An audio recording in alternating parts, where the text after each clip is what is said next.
Om Swastiastu. Kami dari kelompok 1 akan mempresentasikan materi tentang Corporate Governance beserta Good Corporate Governance. Sebelumnya, saya Nimade Aryastini, NPM 108. Pengertian Corporate Governance. IFC mendefinisikan corporate governance sebagai sebuah struktur dan proses dalam menentukan arah dan pengawasan terhadap perusahaan. Sementara Organisation for Economic Cooperation and Development atau OECD mendefinisikan corporate governance sebagai hubungan serta kaitannya dengan tanggung jawab di antara pihak-pihak terkait yang terdiri dari pemegang saham, anggota dewan direksi, dan komisaris termasuk manajer yang dirancang untuk mendorong terciptanya suatu kinerja yang kompetitif yang diperlukan dalam mencapai tujuan utama perusahaan. Dapat disimpulkan bahwa 1. Corporate governance merupakan hubungan sistem yang terdiri dari struktur dan proses. 2. Terdapat perbedaan kepentingan antara berbagai organ dalam perusahaan seperti dewan direksi dan dewan komisaris.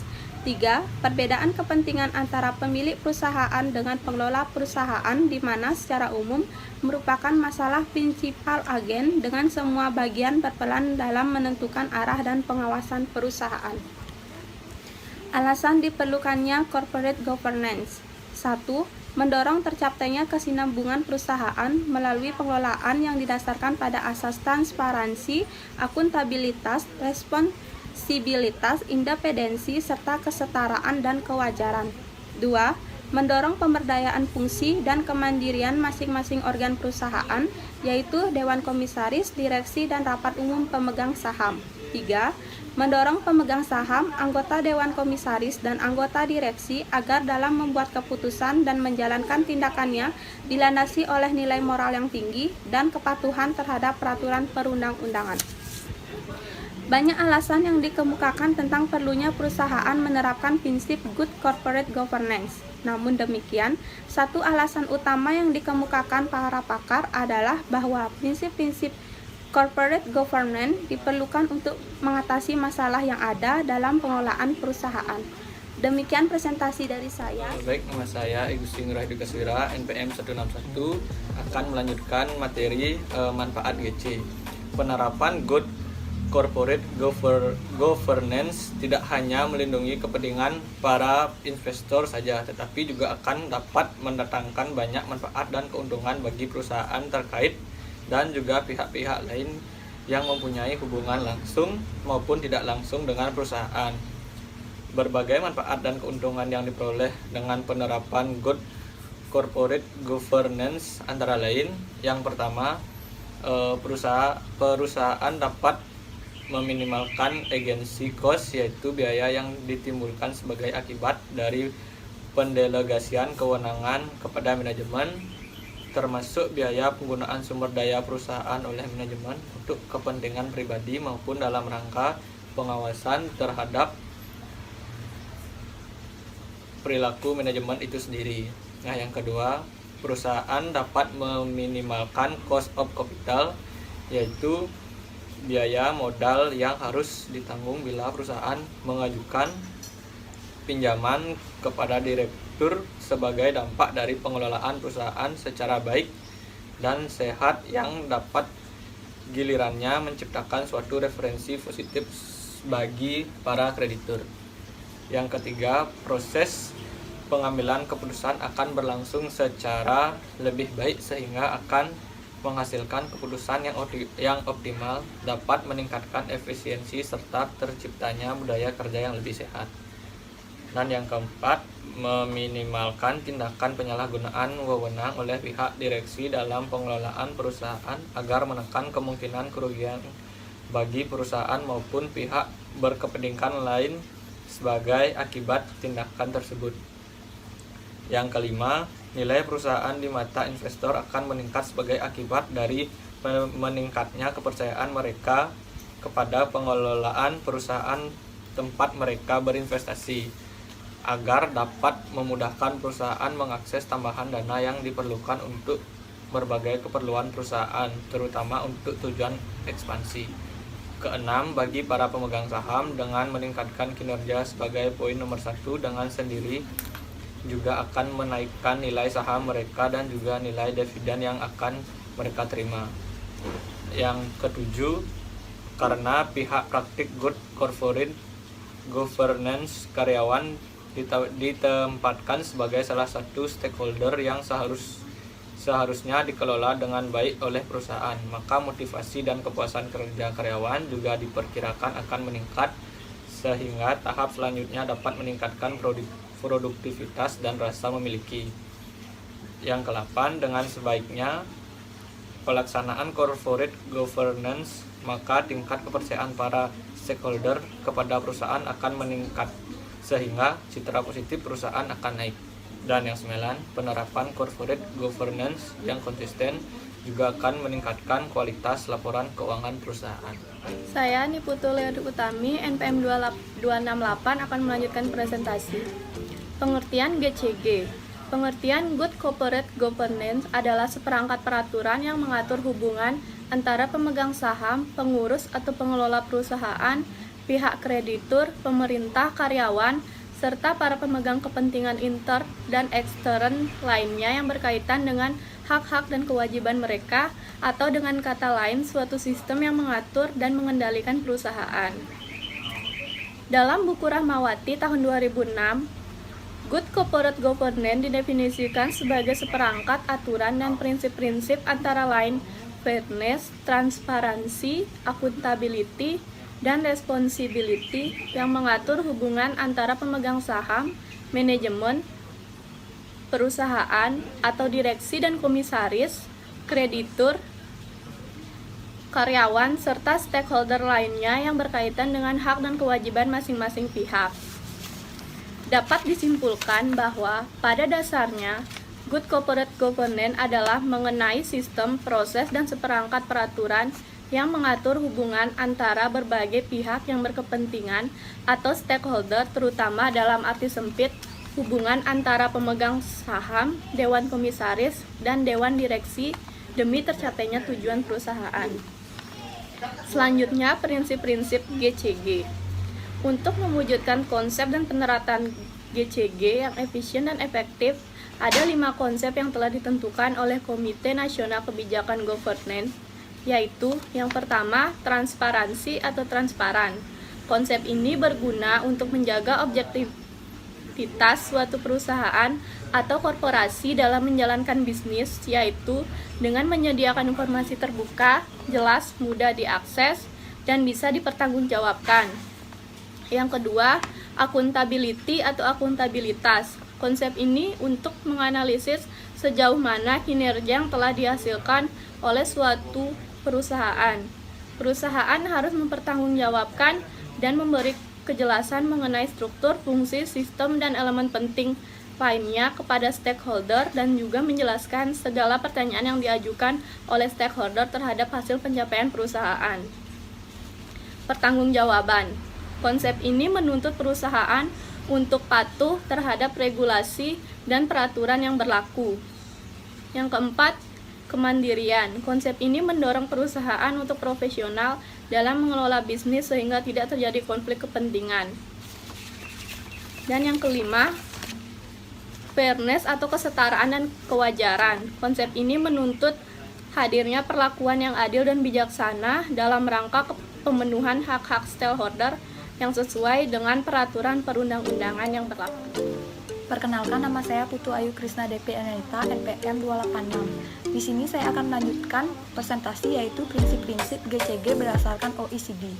Organisasi for Economic Cooperation and Development atau OECD menyatakan bahwa prinsip-prinsip cooperative government meliputi yaitu yang pertama, akuntabilitas, di mana prinsip ini memuat kewenangan yang harus dimiliki oleh Dewan Komisaris dan Direksi beserta kewajiban-kewajibannya kepada pemegang saham dan stakeholder lainnya. Yang kedua, pertanggungjawaban atau responsibility, di mana prinsip ini menekankan adanya sistem yang jelas untuk mengatur mekanisme pertanggungjawaban perusahaan kepada pemegang saham dan pihak-pihak lain yang berkepentingan. Yang ketiga, ada keterbukaan atau transparansi, di mana dalam prinsip ini Informasi harus diungkapkan secara tepat waktu dan akurat. Informasi yang diungkapkan antara lain keadaan keuangan, kinerja keuangan, kepemilikan, dan pengelolaan keuangan perusahaan. Yang keempat ada kewajaran atau fairness, di mana prinsip ini menekankan pada jaminan pelindungan hak-hak para pemegang saham. Seluruh pemangku kepentingan harus memiliki kesempatan untuk mendapatkan perlakuan yang adil dari perusahaan. Selanjutnya, kami akan mempresentasikan hasil review jurnal yang berjudul Tata Kelola Perusahaan oleh Direksi PT BPR Dharma Nagari dengan menerapkan prinsip Good Corporate Governance. Penulis Ratih Agustin Wulandari dari Jurnal Sumatera Law Review, volume 2, nomor 2, halaman 221 sampai 234, tahun terbit 2019. Fenomena PT BPR Dharma Nagari dalam 3 tahun terakhir mengalami kondisi keuangan yang tidak stabil yang terlihat dalam laporan keuangan 3 tahun terakhir sampai tahun 2017 masih mengalami kerugian sebesar 142.206.000 akibat dari belum terlaksananya prinsip GCG dengan baik. Teori yang digunakan yaitu teori efektivitas hukum, yaitu untuk mengkaji sejauh mana hukum perbankan berlaku secara efektif dalam dunia perbankan, terutama peraturan OJK nomor 4/POJK 03/2015. Selain itu, menggunakan teori GCG yang terdiri dari teori agensi, shareholder value theory, dan stakeholder theory. Selanjutnya Ada metodologi yang digunakan. Penelitian ini dilakukan dengan pendekatan bersifat yuridis empiris, yakni pendekatan yang menekankan pada praktek di lapangan yang dilakukan dengan aspek hukum atau peraturan yang berlaku berkenan dengan pokok masalah yang dibahas, yaitu penyelesaian terhadap penerapan prinsip tata kelola perusahaan yang baik oleh direksi dalam pengelolaan lembaga perbankan PT BPR Dharma Nagari. Penelitian ini bersifat deskriptif, artinya penelitian yang memberikan data tentang suatu keadaan atau gejala-gejala sosial yang berkembang di tengah-tengah masyarakat yang sesuai dengan fakta dan tanpa adanya rekayasa. Nah, selanjutnya ada lokasi penelitian. Lokasi penelitian ini adalah PT BPR Dharma Nagari. Selanjutnya, populasi penelitian. Populasi yang digunakan dalam penelitian ini meliputi seluruh karyawan hingga komisaris dan direksi PT BPR Dharma Nagari serta nasabah pengguna fasilitas kredit dan tabungan pada PT BPR Dharma Nagari. Selanjutnya, sampel dan teknik pengambilan sampel. Pengambilan sampel dilakukan dengan non-probabilitas atau non-random adalah dengan cara purposive sampling, yaitu pemilihan sekelompok subjek dan ciri-ciri atau sifat-sifat tertentu yang dipandang mempunyai sangkut paut yang erat dengan ciri-ciri atau bersifat-sifat populasi yang sudah diketahui sebelumnya. Teknik yang digunakan dalam penentuan sampel adalah dengan menggunakan teknik snowball, yaitu teknik penentuan sampel penelitian dengan mengikuti informasi-informasi dari sampel sebelumnya. 25